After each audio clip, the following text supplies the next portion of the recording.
Okay, she said a dagger brush. I got a dagger brush, and my leaves don't look like hers. Well, perhaps because your skills are quite lacking and ineffective. I mean, I haven't practiced as much as... Really? Friends, it's not you. It's your brush. And today I'm going to show you why all brushes aren't created equal, how to work around it, and how to use what you have to its fullest advantage.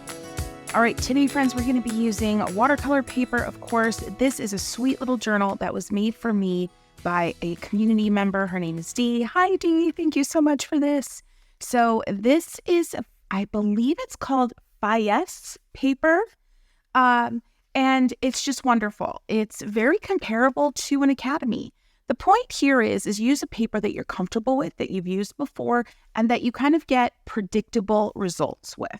The Art for Joy's Sake palette, I'm using this just because it's here, it's next to me, easy access. Use what you have, use what you love.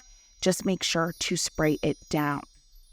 So for each brush type, dagger, round, and liner, we're going to be examining 3 different brushes.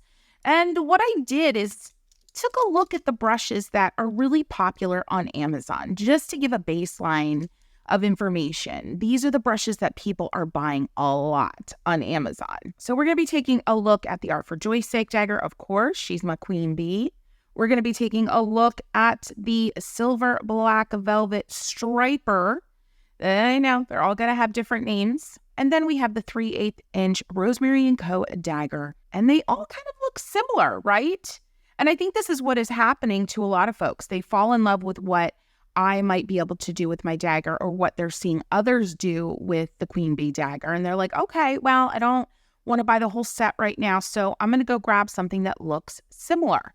Probably the Rosemary & Co. is the most similar looking, but what is surprising, and you're going to see this really soon, is that they really don't perform the same. They all have their benefits, and they all have differences. Let's take a look. All right, friends, first up, my Queen Bee dagger. Let me point out a few things about her. So, short-handled, really nicely balanced. When I designed the bristle shape, I wanted to make sure that she had a nice curve, but also came to a beautiful point. Really important also was the actual full length of these bristles. It's a shorter dagger. What does that give you? More control. These bristles are a Taklon bristle, which are known for having a lot of snap. They still can hold quite a bit of water, but not as much as some others on the market, especially some other synthetics. But what's really important about my dagger is that curved edge. Really important. Beautiful, beautiful. Let me just get a few more strokes on this leaf. Now, this brand, stellar.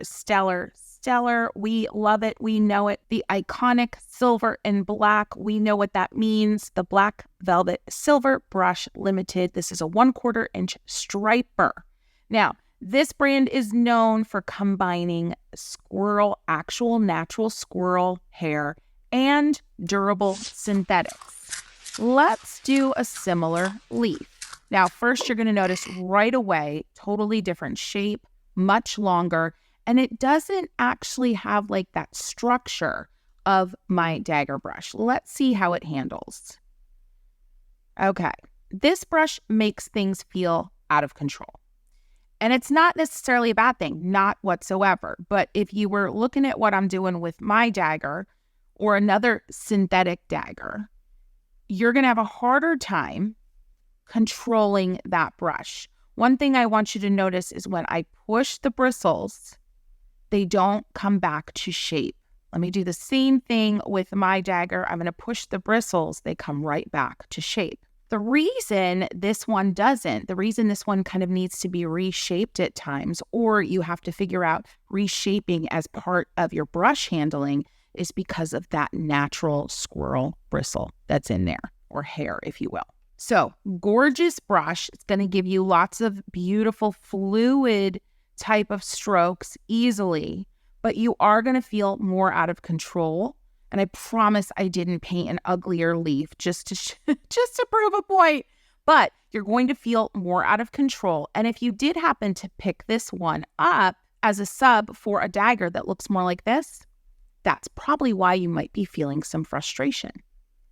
All right, let's take a look at the Rosemary & Co. This one's a lot more similar in terms of its shape.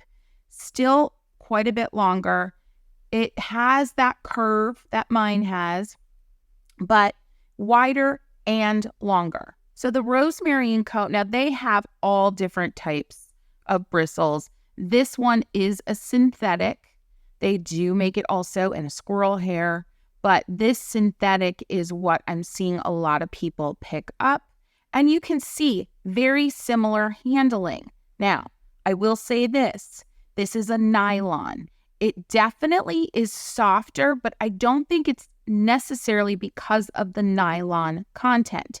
I think it's because it's quite a bit longer. It's about 1/8 of an inch longer total and wider. So you're not getting that snap necessarily that I got with mine. Now look, 3 different brushes, similar leaves, same colors, very different results. And the way the brush feels in your hand, very different. But that gives you an idea of why your dagger may not be functioning like you hoped it would. All right, next up, friends, are the number 6 round. I talk about this brush all the time because it's a great substitute, actually, if you don't have a dagger. But let's take a look at how different they can be. First up, yes, my Joy Chaser. Friends, when I designed the Joy Chaser, she's a travel brush. She doesn't exist as an actual normal, brush anywhere in my collection. But I designed kind of the girth, the width, and the way that the bristles taper to an extremely fine point, all very much by design. I wanted that super, super fine point. All right, so let's go and paint a leaf, and let me show you how the Joy Chaser works. So just a simple press drag, kind of a wavy drag and a lift, repeat it with a little water on the brush. Let's take a look at how that feels. Notice up here, I was able to get a super fine point. I'm going to actually exaggerate it just for, example purposes. And I'm going to do a little like rose leaf type of notch here where I'm just pushing the color out, right? And let's get a little bit of, that emeraldy green in. Got a theme going today. And this brush is made of the same material, friends. It's a Taklon bristle, and it has amazing bounce. Is it going to hold as much water as some other synthetics on the market? Not as much, but it does a good job. But star of the show is that really fine point. So you're going to hear me say in a lot of videos, you can sub a number 6 round, but just make sure it comes to a nice fine point. So to that end, next up, Princeton Snap. Beautiful brush, great quality for, great value, right? But you're going to notice right away, it doesn't really come to that same fine point. Let's take a look. Let's feel how it performs. So I'm going to do that press, drag, and lift. Now, it did give me a nice tip. This one isn't as girthy, and that is something you're going to find not just with, comparing my brushes to others. This is an industry thing. Look how many strokes I had to use to get that similar shaped leaf, right? I'm noticing in the feel of this, it feels softer. So whatever this material is, it just feels softer. Now, I'm not able to get those little fine push points that I was over here. That doesn't make this a bad brush. Please, friends, hear me. This is not a criticism of any of the brushes that I'm talking about in this video. Not at all. They're just different. So this one also, it just doesn't feel like it's holding as much water. So again, I had to use more strokes, but still, look, you can get an absolutely beautiful leaf out of this brush, but it's going to feel different in hand. It's also a lot lighter, definitely a lot lighter. So these are the kind of differences that are going to potentially, when you're following your favorite YouTuber's tutorial, but you're not using their same supplies, this is a way for you to better understand how that's going to feel different. Doesn't mean you have to run out and get those supplies. It's good to know. It's good to know. The more you know, okay? Next up, we've got the Escoda Perla. And Escoda is a beautiful brand. It makes a just incredible range of quality brushes. This is a number 6 as well. All right, so this one is also nylon. But you can see on the website, they describe the way that these brushes are made. And it seems like they got some super secret sauce to their manufacturing process that makes this nylon bristle superior. I can get that fine-ish point, definitely not as fine as this one, because again, you can see it just doesn't come to that thin point. Again, that is going to be useful, more useful than my brush in some circumstances. I'm getting the push points, but not as fine. And I just want to see, same thing. I kind of had to use more strokes to get the same kind of thickness of the leaf. This one feels quite similar in terms of weight. It's got a little bit more thickness right here, which is nice and feels really good on the hand. And that's another thing to notice too. The length of your handles, the material that the handles are made out of. Mine is metal. It's a travel brush. It's heavier in the hand, and some may like that better than others. There you go. You can kind of see some very immediate differences. My brush is longer than all other of the 3. This one has a longer ferrule. So does this one. Very interesting. Look at that. Look at the ferrules. Actually, the snap is the longest of them all. So again, not all brushes are made equal or the same for good reason, but it's really awesome for you to know as a growing artist, for you to understand and anticipate the differences that you might experience. Last, but certainly not least, friends, is the liner brush. And this is where a lot or most of the confusion comes up for folks when they're like, I got a liner, but it's not doing what your liner does. So all that said, let's take a look at my liner. Beautiful, long length. Same Taklon material, of course. So it's going to have that snap.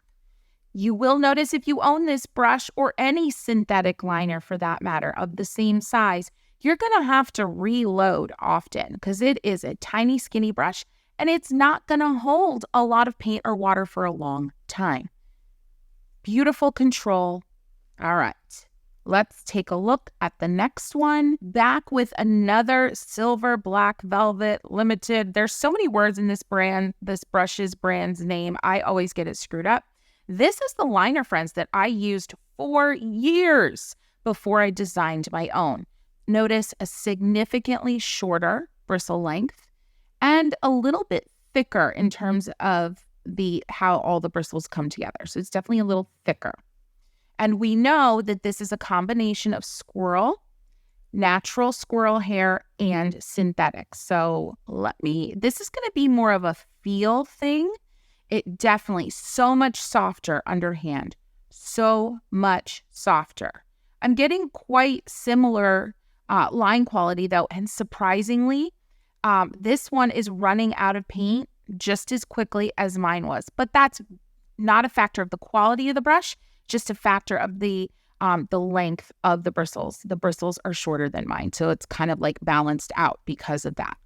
Definitely feels softer. I don't feel like I have as much control. And that's the complaint I hear when folks pick up a natural bristled liner and try to use it with my tutorials specifically. I'm only talking about my tutorials right now. And that it just feels wild. That can be a really good thing. You can get some really cool stuff when you let a brush like this loose, hold it perpendicular to the page, let the wildness happen. Whereas doing that with my brush is going to feel like it's almost like punching back at you, like it's bouncing back at me.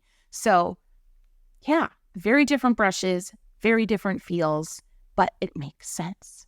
All right, friends, this one was so popular on Amazon. This is a number 2 from Princeton Select. This one was sold hundreds of times in the last month. Princeton Select Artiste.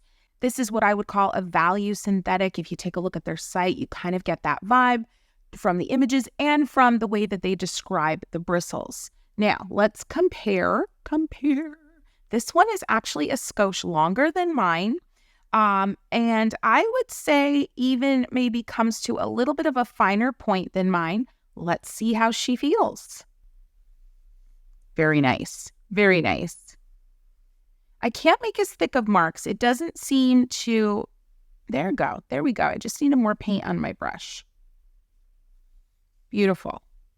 This is definitely softer, which I'm surprised. It's probably not actually a softer material in terms of the bristle material. It's probably because the length is longer. So that's just going to make the brush feel like it has more give, if that makes sense. My husband would be like, are you trying to explain physics really on your YouTube channel?